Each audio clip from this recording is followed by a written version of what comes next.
The following hands were a part of the study session that we stream on Rake Race channel every Friday. I'm gonna link it below, so if you want to see the full version, check it out.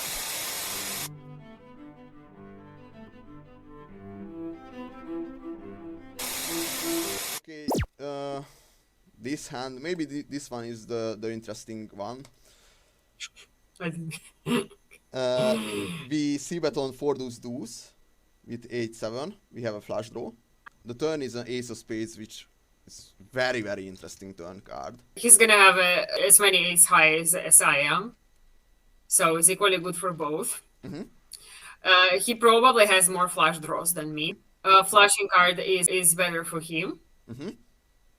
Especially when we are out of position and he is in position. So he's gonna have those, I don't know, 6-5 suited sometimes, 6-7 suited, 8-7 suited. He doesn't expect me to have those hands as much, but I will. He's gonna have offsuit aces, so he's gonna have ace queen offsuit, ace jack offsuit probably not, but we see people have that like again. But most of his aces are gonna be suited, except for maybe ace queen.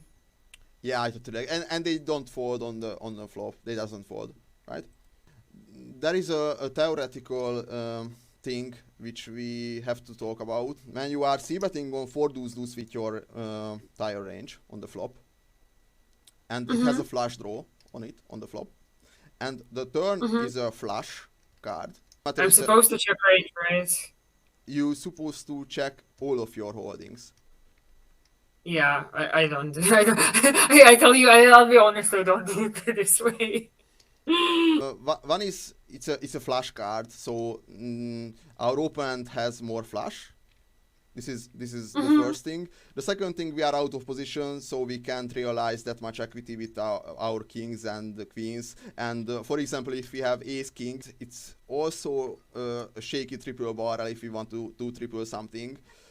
I'm not so sure we are getting called enough by worst hands. We should range check on the turn flush cards out of position in 3-bet pots when you range 3-bet on the flop with one sword. And I think on micro streets no one playing like that.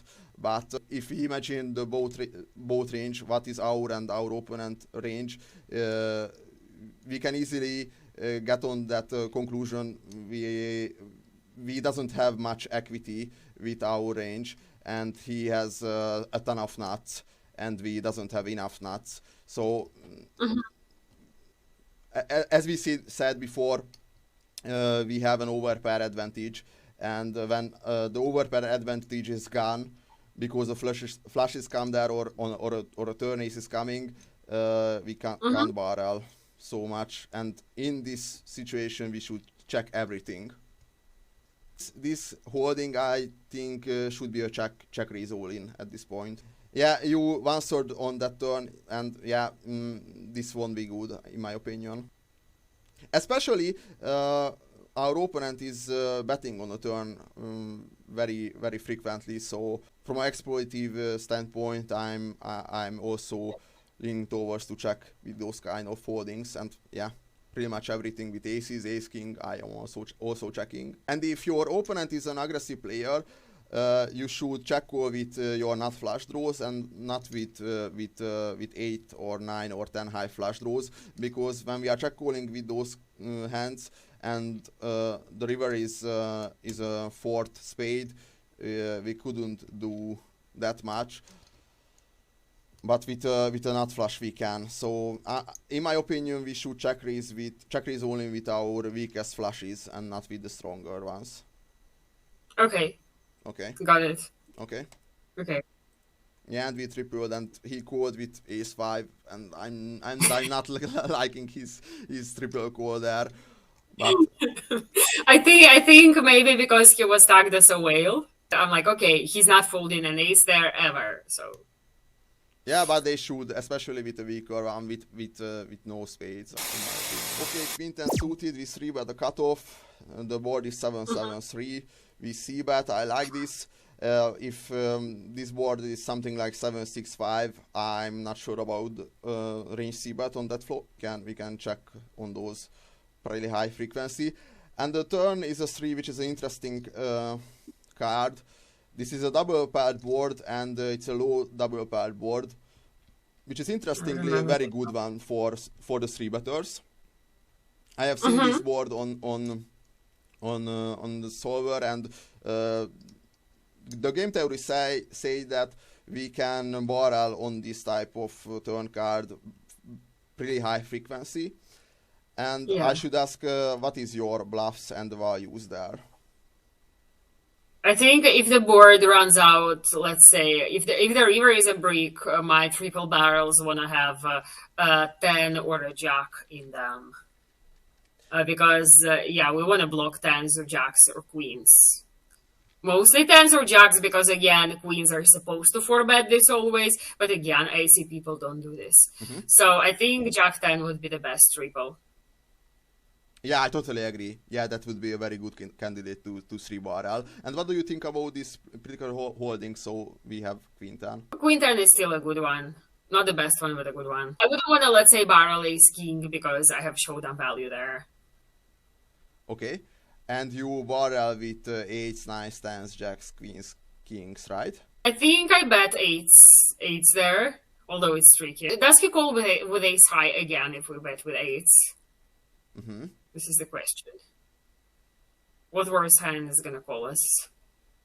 Like 4s, 5s, or 6s, and the ace high is like it's not a lot of hands there, and no backdoor flushes coming through. So maybe 8s want to check sometimes. No. From a theoretical standpoint, we could barrel with those type of hands, and we should check with aces, for example. Most of the times, we can check call or check raise with aces on the turn.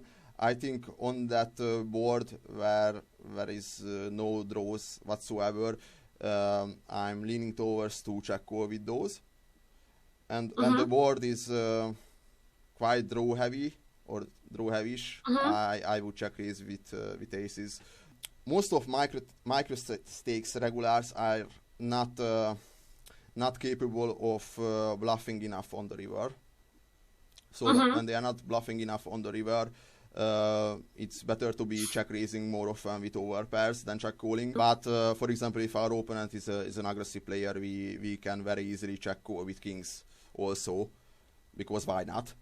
They likely be bluffing enough with 8-7 or 10-9 or jack 10 type of combos, which has zero equities.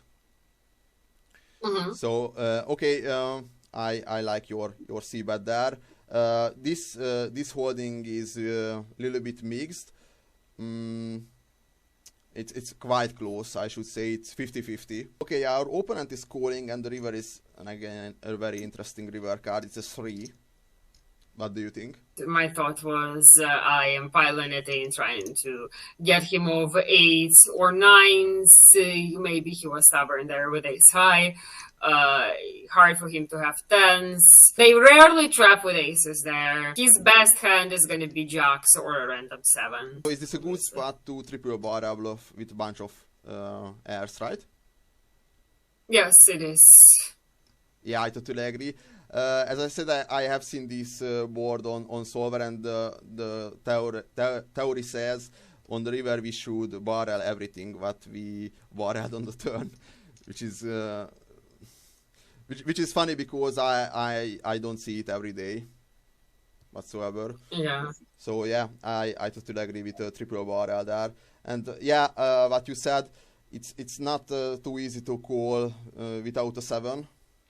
And it's quite rare him to have a 7 there, so yeah, I like your play there.